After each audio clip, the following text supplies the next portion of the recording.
Syekh Al-Albani ketika ditanya ayul madzahib yang aqrab ila shawab, madzhab apa sih yang lebih dekat kepada kebenaran, Syekh Al-Albani menjawabnya berbeda dengan jawaban dari yang disampaikan Ustadz Yazid yang tadi kita dengerin juga.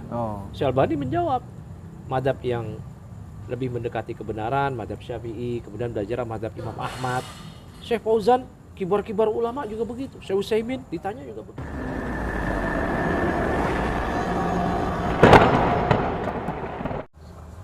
Assalamualaikum warahmatullahi wabarakatuh. Waalaikumsalam warahmatullahi wabarakatuh. Teman-teman di channel Sanggah Syubhat TV, balik lagi bersama kita nih dalam acara ngobrol-ngobrol sambil ya tanya jawab berfaedah bersama Ustadz kita di sini, Ustadz Abu Hanifah. Gimana kabarnya? Sehat, Tat? Alhamdulillah baik. Ya, lagi ngadem ya di bawah payung ya. Padahal malam nih. Jadi gini Ustadz, sekarang seperti biasa nih Tat, kita udah mau bawain pertanyaan. Tentunya subhat yang baru nih. Nggak baru sih sebenarnya, udah agak lama tapi dimunculkan lagi nih Ustadz. Karena tadi denger barusan ceramahnya Ustadz Yazid. Alhamdulillah wassalatu wassalam ala Rasulullah. Ada sebagian pemuda yang baru belajar mengajak kepada madhab. Ini memang ada sebagian pemuda yang tamat dari Madinah, tamat dari Yaman,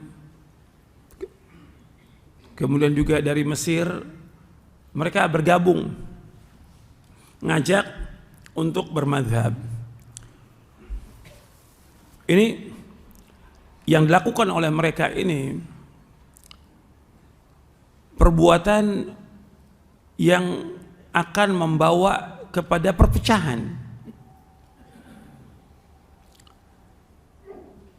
Sebab dulu ketika imam mazhab itu meninggal dunia dan kemudian diikuti mazhabnya, itu terjadi perpecahan yang besar.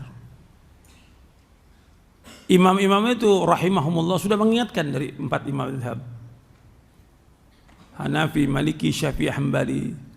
Sudah ingatkan kalau ada pendapatku menyalahi sunnah Rasulullah, buang pendapatku. Imam Malik juga mengatakan kulluna raddun wa mardudun illa sahib hadzal qabr. Setiap kita ini berhak untuk menolak dan ditolak kecuali pemilik kubur ini, kecuali Rasulullah. Setelah wafatnya para imam, diikuti mazhab ini, terjadi peperangan antara mazhab Hanafi dengan mazhab Syafi'i. Sampai nggak boleh udah anak mazhab Syafi'i nggak boleh kawin dengan anak, sampai perang. Yazid Jawas. Saya Yazid Jawas ya. Dai Salafi yang paling senior lah. Ya. Jadi beliau itu mengkritisi dai-dai yang mengajak kepada mazhab gitu. Sepertinya dari apa namanya yang beliau sampaikan itu, contoh ya yang tadi saya dengar ya. Pertama, ketika orang mengajak kepada mazhab, mengajak kepada perpecahan. Kemudian itu bisa merusak tauhid. Nah, ini dari yang saya pelajari ini kayaknya agak-agak nggak nyambung ya kalau menurut saya. Mungkin bisa dijelasin nih Ustaz. Ya, bismillah. Makna dari itu. Alhamdulillah wassalatu wassalamu ala rasulillah ba'du. Fala haula wala quwata illa billah ya. Tadi saya juga dengar ya. Poin-poin yang kita dapat simpulkan dari ceramah Al-Ustadz Yazid mengenai dampak negatif dari bermadhab tadi yang antum sebutkan, bertentangan dengan dakwah tauhid. Ini keliru ya. Karena para ulama menjelaskan bahwa belajar fikih, kita beribadah itu bagian dari bertauhid. Wa ma khalaqtul jinna wal ins illa liya'budun. Tidaklah aku ciptakan jin dan manusia kecuali agar mereka beribadah padaku. Ketika kita belajar fikih ibadah, itu dalam rangka memurnikan tauhid kita kepada Allah. Tauhid ibadah, ini yang dijelaskan oleh para ulama. Jadi bukan masalah kita belajar fikih ini sesuai madhab A, madhab B, madhab C. Bukan masalah auliyat mana yang utama, enggak. Tetapi masalah mana yang lebih mendekatkan diri kita kepada Allah Subhanahu wa taala. Lagi pula Syekh Al-Albani ketika ditanya ayul madzahib yang akrab ila shawab, madzhab apa sih yang lebih dekat kepada kebenaran? Syekh Albani menjawabnya berbeda dengan jawaban dari yang disampaikan Ustadz Yazid yang tadi kita dengerin juga. Syekh Albani menjawab madzhab yang lebih mendekati kebenaran, madzhab Syafi'i, kemudian belajar madzhab Imam Ahmad. Syekh Fauzan, kibar-kibar ulama juga begitu. Syekh Utsaimin ditanya juga begitu. Ini ulama kibar ini, yang Ustadz Yazid bukan levelnya di situ. Oh gitu. Lah iya, memangnya antum mau posisikan Ustadz Yazid sama kayak Syekh Enggak Utsaimin? dong. Hah? Jauh dong. Ya iya, makanya. Enggak apple to jeruk. Itu enggak itu ya. Para ulama kibar, bahkan Syekh Fauzan ditanya ketika ada orang yang mau langsung kepada dalil Quran dan Sunnah tanpa madzhab, kata Syekh Fauzan, terus dia mau belajar fikih dari mana? Dari hadis itu. Emang dia bisa nyimpulin? Hebat sekali dia. Kita kan kembali kepada Quran Sunnah ala fahmi salaf, ala fahmi a'immati salaf, bukan ala fahmina nahnu, pemahaman kita sendiri. Siapa? Baru level ustaz, baru lulusan Madinah langsung memahami Quran Sunnah gitu. Enggak mungkin. Enggak ada juga ustadz lulusan Madinah yang memposisikan dirinya bak mustahid mutlak kayak gitu. Tadi saya dengar ini keliru ya ketika dikatakan bermadhab bertentangan dengan tauhid, itu keliru. Karena kita berfikih justru untuk mentauhidkan Allah dalam ibadah, agar ibadah kita itu semakin dekat dengan Allah. Kita kan berdoa, Allahumma inni ala zikrika wa syukrika wa husni ibadatik, agar kita senantiasa baik dalam ibadah pada Allah. Kita berupaya mencari jalan yang benar dalam ibadah, yaitu dengan belajar dari pemahaman yang benar. Siapa lagi kalau bukan pemahaman para imam? Kalau antum disuruh pilih hadis A, hadis B, imam hafal, ustadz juga hafal. Imam menyimpulkan A, ustadz menyimpulkan B. Orang yang waras akan memilih pemahaman para imam dibanding ustadz lokal. Al barokah ma'a akabirikum, kata Nabi SAW. Keberkahan bersama ulama kibar kalian.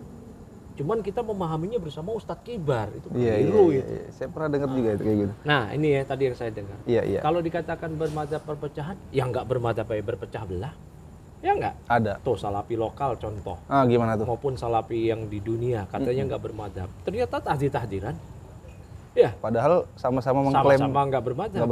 Tahdir-tahdiran lagi. Lebih mengerikan lagi. Bahkan bisa cerai segala macam karena beda manhaj.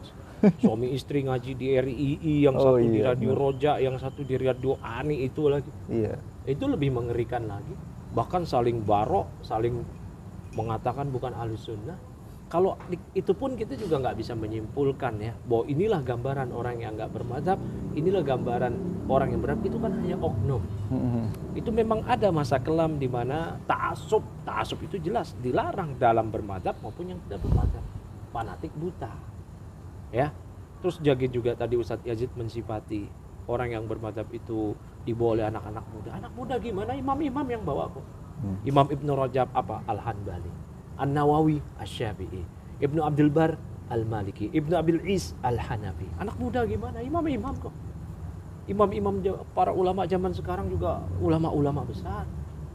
Yang Syekh Fauzan ditanya tentang bermadzhab, jawab. Ulama besar Syekh Fauzan. Syekh Albani bahkan ditanya itu, madzhab apa yang paling dekat dengan kebenaran? Dijawab madzhab Syafi'i. Terus Ustadz Yazid tadi menyampaikan juga, kalau Abu Bakar madzhabnya apa? Imam-imam madzhabnya apa? Ini kan suatu hal yang sangat lumrah diketahui oleh pelajar pemula usul fikih sekalipun. Bahwasanya yang namanya mustahid nggak boleh taklid. Nggak boleh taklid. Mustahid dengan marotibnya tuh, mustahid mutlak mustakil, mustahid muntasib, mustahid fatwa, mustahid tarji. Ini pun dia terkadang keluar dari imamnya, semisal Imam Nawawi. Terkadang keluar dari pakem yang digariskan oleh Imam Syafi'i. Ashabul wujuh keluar kadang-kadang. Nah ini karena mereka mustahid. Nah di level di bawah dari itu maka bermadzhab. Kalau ditanya Abu Bakar madzhabnya apa? Lah ya Abu Bakar kok ditanya Abu Bakar itu kelasnya beda ya, gitu. Levelnya dia memahami Quran Sunnah dengan yang dia dengar langsung. Umar madzhabnya apa? Umar bilang kepada batu Hajar Aswad, lau anni la ra'aitu Rasulullah sallallahu la yuqabiluk ma uqabiluk.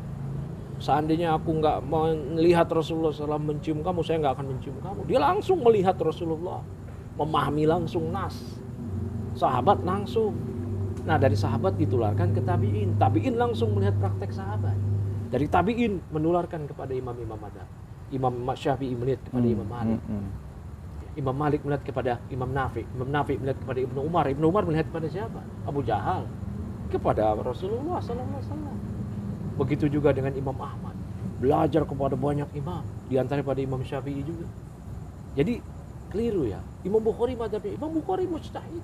Walau ada sebagian ulama mengatakan Bukhari Syafi'i. Ya. Karena As-Subki memasukkan di Tabaqat Syafi'i Al-Kubra Bukhari kepada Syafi'i. Walaupun itu Allah alam ya. Tapi yang jelas kalaupun Imam Bukhari nggak bermadzhab, beliau mujtahid. Levelnya Ya kan? beda. Lagi pula ya, kalau dikatakan bermadzhab menyimpang dari Quran dan Sunnah. Coba imam-imam madzhab itu imam apa sih? Ahlus Sunnah apa Ahlul Bidah? Imam Ahlus Sunnah. Iya. Terus Ustadz Yazid mengatakan nggak semua imam madzhab menguasai dalil. Ya apalagi kita, apalagi beliau. Kalau imam madzhab nggak menguasai dalil, ingat ya Imam madzhab Imam Ahmad menulis kitab Musnad. Hafal 1 juta hadis dengan riwayatnya. Imam Syafi'i punya Musnad Syafi'i. Imam Malik punya Muwatta. Imam-imam hadis. Kok dibilang nggak menguasai dalil? Ya apalagi kita. Kalau imam madzhab aja nggak menguasai dalil. Ini juga framing yang kurang tepat ya. Bahkan ini suatu hal yang sangat berbahaya. Mengesankan belajar madzhab itu dibawa oleh para perusak, anak-anak muda. Mana anak muda? Masih. Ya. Senior apa tuh ulama-ulama yang bermadzhab saat ini? 90 tahun. Bahkan Ustadz Yazid belum lahir mereka udah dakwah. Jadi keliru, apalagi disifati dengan seperti Khawarij. Ada di video itu. Ada ya? Ada, saya dengar, antum mungkin dengarnya sekilas. Kalau yang ini ada lagi Ustaz. Jadi subhatnya para imam madhab tidak mengajak untuk mengikuti madhab mereka. Nah itu gimana? Ya, para imam madhab betul. Ya, para imam madhab semuanya mengajak pada Quran dan Sunnah. Ya.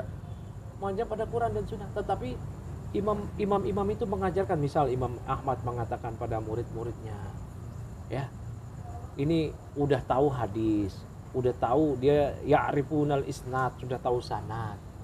Tapi kok malah ngikutin Sauri, ngikutin imam-imam. Harusnya ini Imam Ahmad berbicara kepada siapa? Kepada murid-muridnya yang memang levelnya udah mendekati beliau. Kalau kayak kita sekarang, kita disodorkan hadis, Quran. Terus kita tahu nggak wajul istidlalnya? Kita tahu nggak ini dalil ini sahih atau nggak sahih? Syarahnya gimana? Kesimpulannya gimana? Kita tahu nggak dalil ini nasikh atau mansukh? Nas apa am? Kemudian dalil ini mutlak atau muqayyad? Nah ini kerjaannya imam-imam mujtahid. Sebenarnya kita simpel aja kita ketika disodorkan rukun sholat begini di buku fikih dasar misalkan. Matan Abu Suja atau Safinah. Atau dalam madzhab Hanbali Bidayatul Abid misalkan. Nih rukun sholat sekian 13. Cek kita pahami tanpa kita tahu dalil. Kita taklid boleh kepada imam. Ya enggak? Boleh. Kan yang enggak boleh ta'assub. Kalau ta'assub dalam bermadzhab enggak boleh, apalagi dalam enggak bermadzhab. Udah kita tahu, udah kita amalin. Enak sebenarnya. Makanya ketika orang-orang diajak bermadzhab itu bukan untuk diajarkan pada ta'assub, tetapi untuk memudahkan kaum muslimin dalam mempraktekkan fikih. Iya, mungkin mudah itu jadinya. yang nggak dipahami. Iya, jadi bukan untuk ayo saya Syafi'iyah, saya Hanabilah, saya nggak akan beribadah selain dengan yang Syafi'i. Nggak seperti itu. Bahkan bisa juga yang non madhab dia ta'assub dengan ketidak bermadhaban dia gitu. Ya, bisa begitu. Lebih ada juga yang seperti sampai itu. ngatainnya tadi kan framingnya ya, begitu kan. Itu ya. Lagi pula kalau kita suruh pilih ya. Ini kita sama-sama bukan mujtahid. Ya. Kalau ulama salaf dulu membagi kaum muslimin dua aja. Mujtahid dengan maratib tingkatannya dan non mujtahid. Ya. Adapun istilah muttabi itu nggak dikenal oleh para ulama salaf. Mungkin Ibnu Qayyim membawakan itu. Tapi para ulama salaf cuma membagi manusia mujtahid dan awam. Nah, berarti kita orang awam. Fas'alu ahla dzikri in kuntum la ta'lamun. Kita amalin ayat itu. Bertanya. Lagi pula ya, justru kebalikannya. Dulu imam-imam mengecam yang nggak mau bermadzhab. Dulu dikecamnya gitu. Madzhab zahiri. Ibnu Rajab sampai menulis kitab khusus dan ulama-ulama yang lain. Semisal Ibnu Rajab punya kitab Ar-Rad Ma'alaman Ittaba Ghairu Madzahib Al-Arba'ah. Bantahan, sanggahan bagi orang-orang yang nggak mau mengikuti salah satu dari 4 madzhab. Makanya Ibnu Rajab sampai membuat perumpamaan begini di kitab itu. Ya, saya masih ingat tuh. Kata Ibnu Rajab, seandainya di zaman beliau nih, Ibnu Rajab Al-Hanbali Al-Hafidh, seandainya di zaman sekarang ada orang yang paling berilmu tentang kitabullah, sunnah Rasulullah, aqwal sahabat, aqwal tabi'in, paling berilmu tentang bahasa Arab, dia hidup di zaman Imam Ahmad bin Hanbal, jadi santrinya Imam Ahmad bin Hanbal aja nggak pantas. Bayangin. Santri-santrinya Imam Ahmad kan jelas tuh. Santri-santrinya Imam Syafi'i kan jelas. Muzanni, bahkan dia Baghdad Imam Ahmad. Itu jadi santrinya Imam Ahmad aja nggak pantas. Artinya ketika kita membayangkan perkataan imam kepada murid-muridnya, la tuqalliduni, jangan kalian taklid kepadaku, itu ditujukan kepada manusia-manusia yang raksasa keilmuannya luar biasa. Mereka adalah mustahid. Kemudian perkataan itu sohal hadis bahwa madhabi itu disodorkan ke kita gitu. Ya, makanya perkataan Syafi'i sohal hadis bahwa madhabi itu disyarah oleh banyak ulama, oleh As-Subki, ya, oleh para ulama yang lainnya. Bahkan An-Nawawi menulis panjang ini di Muqaddimah Al-Majmu' mengenai uraiannya. Jadi nggak sesimpel yang kita paham. Oh, harus mengikuti dalil gitu. Emangnya ulama mazhab nggak pakai dalil, pakai Taurat Injil? Ini kan aneh. Iya. Dia pakai dalil pemahamannya. Nah, kalau di buku-buku fikih nggak disebutin mazhabnya, nggak disebutin dalilnya, karena di buku fikih dasar ini orang awam, dia beramal aja. Ya.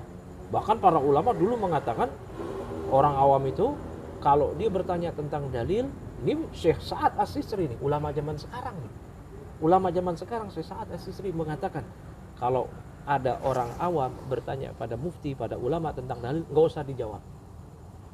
Nggak usah dijawab. Kecuali dia memang betul-betul ingin tahu referensinya, yang dia adalah pembelajar, baru dikasih tahu. Sampai demikian Syekh Sa'ad As-Sisri menulis itu. Ya, barakallahu fikum.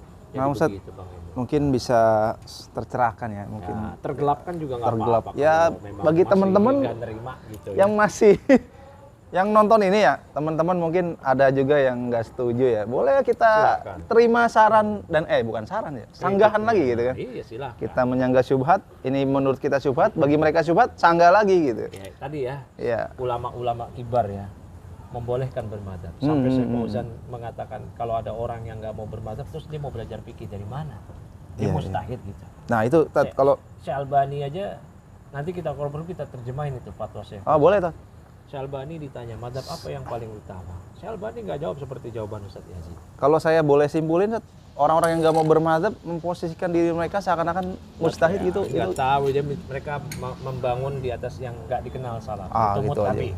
Ceritanya mutabi. Nah, orang yang ngikutin dalil. Tapi ingat ya, di masa salaf dulu ulama-ulama mutaqaddimun membagi manusia cuma dua aja kaum muslimin. Mustahid dengan tingkatannya, marotibnya, mustahid mutlak, mustaqil, mustahid mutlak, muntasib, dan marotibnya yang lain, dan orang awam. Udah, kalau saya mau orang awam. Ya, siap. Ya, ada mustahid fatwa, mustahid tarjih, mustahid ya macam-macam lah. Ada yang mustahid yang dia pengkhususan bidang dia, semisal dia ahli qiraah, maka dia mustahid qiraah. Dia ilmu waris, mustahid faraid. Nah, kayak gitu. Jadi kesimpulannya kita ini orang awam dan kita memilih untuk bermadzhab. Syukran Ustaz. Enggak bermadzhab juga enggak apa-apa. Oke. Enggak bermadzhab juga enggak apa-apa. Yang penting kita beribadah kepada Allah. Tapi jangan sampai mendiskreditkan yang bermadzhab ini demikian seperti yang diuraikan Ustaz Yazid. Ini berbahaya sekali statement seperti ini. Baik, begitu Bang Haidar. Assalamualaikum warahmatullahi wabarakatuh. Kita lanjutkan kopinya. Udah habis ini.